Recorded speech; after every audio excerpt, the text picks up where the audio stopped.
નમસ્કાર પશુપાલક મિત્રો, આજે આપણે એક એવા પશુપાલકને મળવા માટે આવ્યા છે કે જેમને ત્યાં અત્યારે આમ જોવા જઈએ તો અહીંયા 4 ગાયો છે. તો આપણે એમના પરિચય સાથે જાણીશું કે એમણે અત્યારે પશુપાલનનો વ્યવસાય કેટલા વર્ષથી કરે છે અને પશુપાલનમાં એ લોકો એવું તો શું કરે છે કે જેના કારણે એ લોકો અત્યારે નફાકારક પશુપાલન કરી રહ્યા છે. તો સૌપ્રથમ તમારો પરિચય આપજો. શું નામ છે તમારું? પટેલ વિશાલ કુમાર શંકરભાઈ. હા, અને આપણું ગામ કયું? ઉનાઈ ચેરવી. ઓકે, એટલે તાલુકો વાસદા ને જિલ્લો નવસારી. સારી. અચ્છા, તમે પશુપાલન કેટલા વર્ષથી કરો છો? આપણે 3 વર્ષથી પશુપાલન કરતા છીએ. અચ્છા, પણ તમારે ઘરે કેટલા વર્ષથી થાય પશુપાલન? અમારે બાપ દાદાની પેઢીથી ચાલતું છે. ઓકે, પણ તમે 3 વર્ષથી સંભાળો છો. હા, તો અત્યારે હાલમાં તમારે ત્યાં કેટલી ગાય છે? 4 મોટી છે અને 4 નાની છે. અચ્છા, એટલે વાછરડી પણ છે હા અને 4 મોટી છે. હા. ઓકે, તો અત્યારે હાલમાં કેટલો ગાય દૂધ આપે છે? મારી એક ગાય હવે પહેલી વેતરમાં 8.5 લીટર જેવું આપે છે. અચ્છા, પણ આ જે 4 ગાય છે એમાં 4 ગાયમાંથી બધી જ દૂધ આપે કે કેવું છે અત્યારે? ત્યાં બધી ગાભણ છે બીજી. બીજી ગાભણ છે, હા, એટલે અત્યારે દૂધ ખાલી એક જ આપે એક છે? જ ન. ઓકે, તો આજે પશુપાલનના વ્યવસાયમાં ઘણા બધા પશુપાલકો અલગ અલગ સમસ્યાથી પીડિત છે. જેમ કે બીજદાન ફેલ થાય, જેમ કે ગાય બેસાણ આવી જાય, આંચળમાં બીમારી આવે, દૂધ ઓછું થઈ જાય, ફેટ બરાબર નથી આવતા, બરાબર ને? તો આવી કોઈ સમસ્યા તમારે ત્યાં આવી ખરી? આપણા ઘરે CFC પાવડર અને પેટવેટ પાવડર ખવડાવવાથી આજ સુધી 3 વર્ષમાં કોઈ સમસ્યા આવી નથી. અચ્છા, જરાક ફરાવજો ને, નામ બતાવજો. ઓકે, આ જે આ પેટવેટ છે, હા, આ તમે કેટલા સમયથી વાપરો છો? આ 2 વર્ષથી. 2 વર્ષથી. એના પહેલાં તમે CFC પ્લસ વાપરતા, હા બરાબર ને? હા. તો મતલબ 3 વર્ષથી પશુપાલન થયું એમાં તમે CFC પ્લસ પણ વાપર્યું છે અને પેટવેટ પણ વાપર્યું છે. હા. તો એનાથી અત્યારે તમારે ત્યાં કોઈ બીમારી ગાયને આવી નથી. તો સૌથી પહેલાં તો તમે એ જણાવો કે શું શું ફાયદા મળ્યા? આપણે પેટવેટ ખવડાવવાથી બીજદાન સક્સેસ જાય છે. ઓકે, ફેલ નહીં થાય? હા, ફેલ નથી થતું.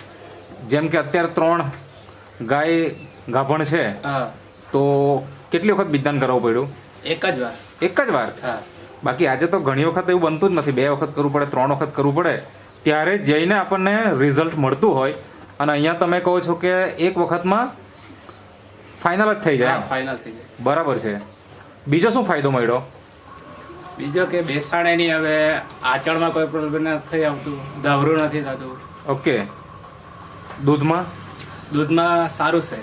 પહેલીમાં બી 8.5 લીટર જેવું દૂધ આવેલું છે. અચ્છા, કઈ ગાય? પહેલો નંબર. અચ્છા, પેલો જે ત્યાં આગળ જે છે હા, એ ગાય. એક મિનિટ, સાઈડમાં થોડું રહેજો ને. એટલે ઓકે, આ જે ગાય છે, આ જે છેલ્લે જે ઊભી રાખી છે એ ગાય, એમાં શું થયું? મતલબ એ તમારી ઘરની ગાય છે કે વેચાતી હા, લાવેલા? વેચાથી લાવેલા હતા.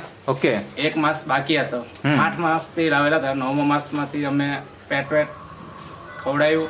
ઓકે. થોડું ખવડાવ્યું. એનાથી બેસાણ બી સારું થયું ઓકે. અને ધાવરું બાવરું કોઈ પ્રોબ્લેમ નહીં આવ્યું. ઓકે, મતલબ ગાય બીજેથી લાવ્યા, હા. 8મો મહિનો હતો અને 9મો મહિનાની શરૂઆત હતી, હા. બરાબર ને? 8 હા. મહિના પૂરા થઈ ગયા, તો ત્યારે તમે આ પેટવેટ ચાલુ કરી નાખ્યું. એટલે એના કારણે ગાય વ્યવસ્થિત રહી, હા, ડિલિવરી વખતે કોઈ પ્રોબ્લેમ નહીં કોઈ આવ્યો પ્રોબ્લેમ નહીં. અને બેસાણી તો આવવાનો પ્રશ્ન જ હા, એ નથી. તો નથી. અને સૌથી મોટું કે રિઝલ્ટ જે મળ્યું, દૂધ, એ કેટલા લીટર દૂધ નીકળે અત્યારે? 8.5 લીટર. 8.5 લીટર. આમ તમને અંદાજો શું હતો જ્યારે લાવ્યા ત્યારે? અમને એવું લાગેલું 6 લીટર આપશે એવું લાગેલું. ઓકે, તો આમ જોવા જઈએ તો 2 લીટર દૂધ નો વધારો થયો એવું કહી શકાય, અથવા તો વધારે મળ્યું એમ કહી શકાય, હા. બરાબર ને? તમારી ઉમ્મીદ કરતા પણ. હા, તો આ પેટવેટનો કમાલ છે. તો ઘણા બધા પશુપાલકો આજે પશુપાલન કરતા હોય, તમારા ગામમાં પણ હશે, હા. એમને કેવી કેવી સમસ્યાઓ આવી રહી છે પશુપાલનમાં? આ બીજદાન ફેલ જાય છે. પછી? બેસાણ આવી જાય. ઓકે, કોઈ કિસ્સો એવો તમારા ધ્યાનમાં ખરો?